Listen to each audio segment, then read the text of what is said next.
Well, let's focus on Italy now. Inter moved to second in the table after a 3-1 victory over Torino. They're 1-0 down at the break.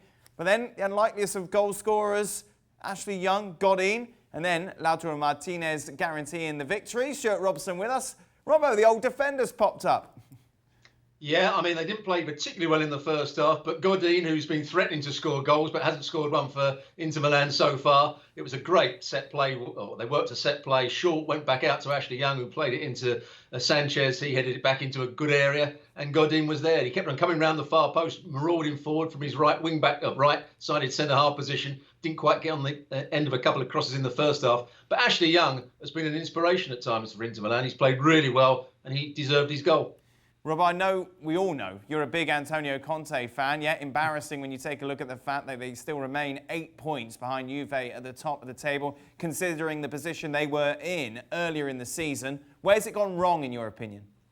I still think they play some wonderful attacking football. I can see what he's trying to do. My big problem is that they're too easily counter-attacked, and they are sloppy. The goal they gave away today, Handanovic made a mistake. He doesn't make too many mistakes. And I think there's not enough pace in the back three. Godin, playing on the right-hand side of a back three, is liable to get run past at times. Skriniar was left out. De Vrij is a very, very good footballer playing out from the back, but I still think he has his problems. And the young player, Bastoni, again, a lovely footballer when he's coming forward, got a good left foot. But there was 2 or 3 times today when Torino didn't really have much possession. He was caught out by Belotti running off the back of him, and he should have scored on a couple of occasions, Belotti, with headers. So that's been the problem. That's where he's got to improve next year, I think, Antonio Conte. The two wide centre-halves in a back three have to be more agile, they have to be quicker, and they have to be better defenders.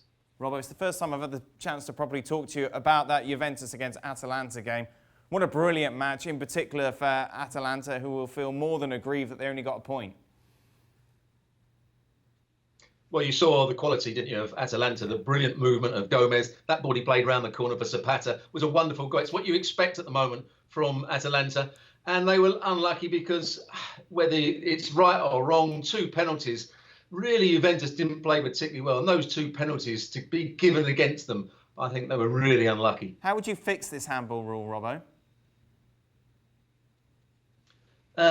Well, Serie A has probably got it worse than most. Every time it hits somebody on the hand in the box, the referee wants to give a penalty, and I think that's the wrong decision. I think he should let it go that little bit more. And then, if the VAR wants him to have a look at it, he'll have a look at it, and he probably won't overturn it. I think the handball decision is being given far too regularly in Serie A. It's being managed a little bit better elsewhere, but Serie A's got a problem with it at the moment.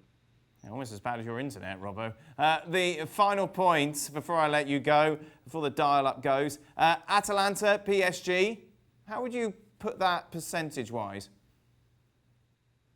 I'm going to go 60-40 in PSG's favour because they've got better players and they've got some outstanding players. They've gone further in the Champions League than Atalanta have. Atalanta obviously newly into the Champions League quarterfinals. But on a one-off game, they're an outstanding side. And I think on their day they can cause PSG problems, but I'm still going to go with PSG just about winning it.